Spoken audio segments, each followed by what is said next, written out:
Hi student, अभी आप देख रहे हैं यार कॉन्सेप्ट लर्निंग। और आज की इस वीडियो में हम बात करने जा रहे हैं बीएड फर्स्ट ईयर कोर्स 1 जिसका नाम है चाइल्डहुड एंड ग्रोइंग अप, बाल्यावस्था एवं विकास। तो इसका एक बहुत ही महत्वपूर्ण क्वेश्चन है जो कि हर बार पूछा जाता है, पियाजे की थ्योरी यानी कि पियाजे का सिद्धांत क्या है, इसकी क्या विशेषताएं हैं, इसके कौन कौन से चरण हैं और इसका क्या एजुकेशनल इम्प्लीकेशन है, शिक्षा में क्या इसका उपयोग है, उसके बारे में हमेशा क्वेश्चन पूछा जाता है। तो आज हम इसी की बात करने जा रहे हैं, पियाजे की थ्योरी की। तो जीन पियाजे ने संज्ञानात्मक विकास का सिद्धांत दिया था। पियाजे का जन्म स्विट्जरलैंड में 1896 में हुआ था। 1986 यहाँ पे गलत दिया हुआ है, 1896 में हुआ था। जीन पियाजे मूल रूप से एक प्राणी विज्ञान के विद्वान थे। उनके कार्य ने उन्हें एक मनोवैज्ञानिक के रूप में प्रसिद्धि दिलाई थी। पियाजे ने फ्रांस के बीने के साथ मिलकर के भी कई वर्षों तक काम किया था। पियाजे ने बुद्धि के विषय के बारे में अपना तर्क दिया था कि बुद्धि जन्मजात नहीं होती है। इससे पूर्व जो भी बातें प्रचलित थी कि बुद्धि जन्मजात होती है, उसका पियाजे ने खंडन किया।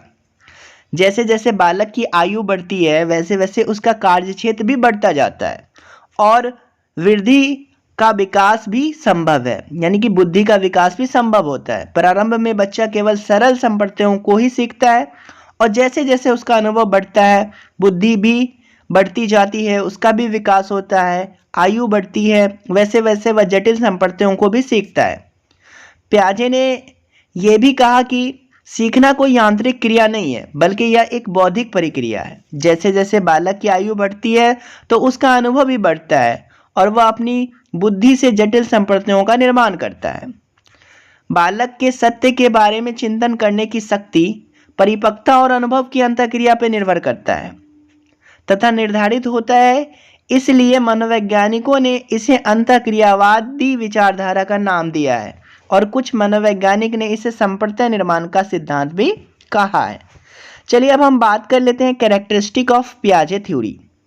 तो इन्होंने कहा कि सीखना एक कार्मिक एवं आरोही प्रक्रिया है। जो हम सीखते हैं वो सीक्वेंस में सीखते हैं। पियाजे के अनुसार सीखना पर्यावरण और समाज दोनों से होता है। साथ ही साथ जो हेरिडिटी होती है, वंशानुक्रम होता है, उसका भी सीखने पे प्रभाव होता है। बालक के अमूर्त चिंतन पर उनकी शिक्षा का प्रभाव पड़ता है। निम्न स्तर पर अमूर्त चिंतन कम व उच्च स्तर पर अमूर्त चिंतन अधिक होता है। पियाजे के अनुसार बच्चों में चिंतन एवं खोज करने की शक्ति उनकी जैविक परिपक्वता, अनुभव एवं इन दोनों की अंतःक्रिया पर निर्भर करता है। संज्ञानात्मक विकास के सिद्धांत का प्रतिपादन ही अपने आप में एक महत्वपूर्ण योग्यता है। पियाजे का मतलब है कि बच्चे जिज्ञासु, सक्रिय एवं खोजी प्रवृत्ति के होते हैं। इस सिद्धांत ने बताया कि आयु एवं वृद्धि के साथ योग्यता में भी विकास होता है। इस सिद्धांत से शैक्षणिक कार्यक्रम को तैयार करने में भी मदद मिलती है। तो ये कैरेक्टरिस्टिक ऑफ पियाजे थ्योरी था। विशेषता की बात की जा रही है कि थ्योरी जो कॉग्निटिव डेवलपमेंट की है, इसमें दो चीज़ों के बारे में बात की गई है। एक तो कॉग्निटिव स्ट्रक्चर की बात की गई है और दूसरा कॉग्निटिव फंक्शनिंग की बात की गई है। कॉग्निटिव स्ट्रक्चर जिसमें हम कहते हैं, जिसको स्केमा कहते हैं। स्केमा मतलब पॉकेट्स ऑफ इंफॉर्मेशन या पॉकेट्स ऑफ नॉलेज। जो भी इंफॉर्मेशन हम गेन करते हैं वो हमारा स्केमा में जाकर के स्टोर हो जाता है। अब देखिए दूसरा कॉग्निटिव फंक्शनिंग है, क्योंकि हम इंफॉर्मेशन जब लेते हैं तो उसको प्रोसेस करते हैं। तो प्रोसेस करने का दो तरीका होता है, एक तो पहला है ऑर्गेनाइजेशन और दूसरा एडेप्टेशन। अब ऑर्गेनाइजेशन को हम संगठन कहते हैं, एडेप्टेशन को अनुकूलन कहते हैं। संगठन क्या होता है? तो जो भी इंफॉर्मेशन हम या तो देखते हैं या पढ़ते हैं या सुनते हैं, अपने एनवायरनमेंट से गेन करते हैं, उसे हम एक सिस्टमेटिक पैटर्न में जब हम स्टोर करते हैं, स्टोर करके रखते हैं, समझते हैं, तो उसको हम ऑर्गेनाइजेशन कहते हैं। मतलब कि प्रत्यक्षीकृत तथा बौद्धिक सूचनाओं को सार्थक पैटर्न में व्यवस्थित करने से होता है। जो भी हमने चीज़ें देखी है, परसीव किया है, या जो भी इंफॉर्मेशन हमने गेन किया, उसे एक सिस्टमेटिक पैटर्न में जब हम उसे अरेंज करते हैं तो इस प्रोसेस को हम ऑर्गेनाइजेशन कहते हैं। और दूसरा अनुकूलन, मतलब जब हम ऑर्गेनाइजेशन करने में सफल नहीं हो पाते हैं तब हम अनुकूलन करते हैं। मतलब हम सिस्टमेटिक पैटर्न में किसी सूचना को हम नहीं सजा पाते हैं, वैसी सिचुएशन पे हम क्या करते हैं कि एडेप्टेशन करते हैं, अनुकूलन करते हैं। मतलब हम अपने प्रीवियस के एक्सपीरियंस की बेसिस पे जो नया नॉलेज हमने गेन किया है उसको मिलाने की कोशिश करते हैं। तो जब हम प्रीवियस नॉलेज की बेसिस पे नए जो एक्सपीरियंस है उसको हम मिलाने की कोशिश करते हैं, जोड़ने की कोशिश करते हैं, तो उसे हम एडेप्टेशन कहते हैं। तो अनुकूलन एक ऐसी प्रक्रिया है जिसके द्वारा व्यक्ति अपने पूर्व के ज्ञान तथा नवीन ज्ञान के बीच संतुलन रखता है। अब देखिए यहाँ पे एडेप्टेशन के अंदर पहला पॉइंट है एसिमिलेशन, मतलब आत्मसातीकरण। मतलब जब हमने प्रीवियस में किसी चीज को सीखा जैसा वैसा ही जब हम नई चीजों को देखते हैं तो उसको समझते हैं, तो उसे हम एसिमिलेशन कहते हैं। मतलब जैसा सीखा वैसा ही व्यवहार में लाना एसिमिलेशन कहलाता है। अगर हमें ये बताया गया है कि बर्ड्स हवा में उड़ती है और जब हम एरोप्लेन को देखते हैं तो उसको भी हम बर्ड्स ही समझते हैं, पक्षी ही समझते हैं, तो ये प्रोसेस हमारा एसिमिलेशन कहलाता है। लेकिन एकोमोडेशन का मतलब होता है कि जब व्यक्ति नए ज्ञान को प्राप्त करते समय अपनी मानसिक संरचना में परिवर्तन करता है तो उसे एकोमोडेशन कहते हैं। मतलब कि जब हमने बर्ड्स देखा और एरोप्लेन देखा तो हम वहाँ पे सोचते हैं कि बर्ड्स जब उड़ रही थी तो कोई साउंड क्रिएट नहीं हो रहा था, लेकिन जब एरोप्लेन आसमान में उड़ रहा होता है तो वहाँ पे साउंड क्रिएट होता है, हेलीकॉप्टर उड़ रहा होता है तो साउंड क्रिएट होता है। तो हम फर्क करते हैं कि ये पक्षी नहीं है। या फिर अगर हम कुत्ता को देखते हैं और जब दोबारा हम बकरी को देखते हैं तो हम समझ जाते हैं कि कुत्ता भूखता है जबकि बकरी भूखती नहीं है। तो इस तरह से हम क्या करते हैं कि पुराने ज्ञान को नए ज्ञान में कुछ चेंजेस करते हैं, तब्दील लाते हैं। तो इस प्रोसेस को हम एकोमोडेशन कहते हैं।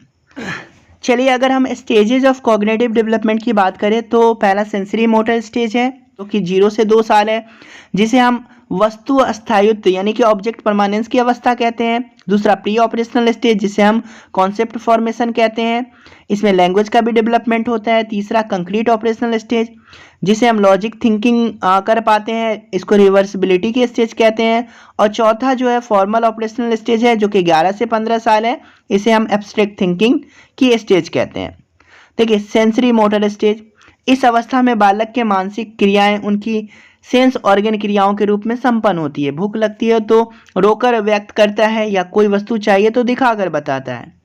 मतलब यहाँ पे सेंसरी मोटर स्टेज में सेंस के थ्रू, जो कि उसके जो बच्चा इस स्टेज में बोल नहीं पाता है तो वो किसी भी चीज़ को अपने जो सेंस ऑर्गन है उसके थ्रू मतलब बताने की कोशिश करता है। किसी भी वस्तु का अस्तित्व बच्चों के सामने जब तक वह वस्तु आँख के सामने होती है तभी तक होता है, जैसे वह आँख के सामने से ओझल हो जाती है तो उसका अस्तित्व समाप्त हो जाता है। परंतु इस अवस्था के अंत तक वह यह समझने लगता है कि वस्तुओं का अस्थायी अस्तित्व होता है, इसलिए इसे हम ऑब्जेक्ट परमानेंसी की अवस्था भी कहते हैं। देखिए दूसरा प्री ऑपरेशनल स्टेज है, ये 2 से 7 साल की अवस्था है। इस अवस्था में भाषा का विकास ठीक प्रकार से आरंभ हो जाता है। अभिव्यक्ति का माध्यम भाषा होती है, न कि गामक क्रियाएं। वस्तु को पहचानने, उसमें विभेद और वस्तु के नाम से जानना, बच्चों में कंक्रीट फॉर्मेशन बनना शुरू हो जाता है। बच्चे शुरू से सेल्फ सेंटर्ड होते हैं, वह यह समझते हैं कि दुनिया की सारी चीज़ें उसी के लिए है। चौथे 5वें सालों में सामाजिकता का दायरा बढ़ता है तो आत्मकेंद्रिता को त्याग कर लेना देना शुरू करता है। इस अवस्था में बालकों में अच्छी तरह से सोचने, समझने तथा तर्क करने की शक्ति का अभाव पाया जाता है। वस्तु को उनकी संख्या व परिणाम के संदर्भ में सही रूप से समझाने की शक्ति का भी उसमें अभाव पाया जाता है। चलिए तीसरी अवस्था जो है कंक्रीट ऑपरेशनल स्टेज है। इस अवस्था में बालक में चिंतन काफ़ी बढ़ जाता है, तार्किक एवं वस्तुनिष्ठता बढ़ जाती है।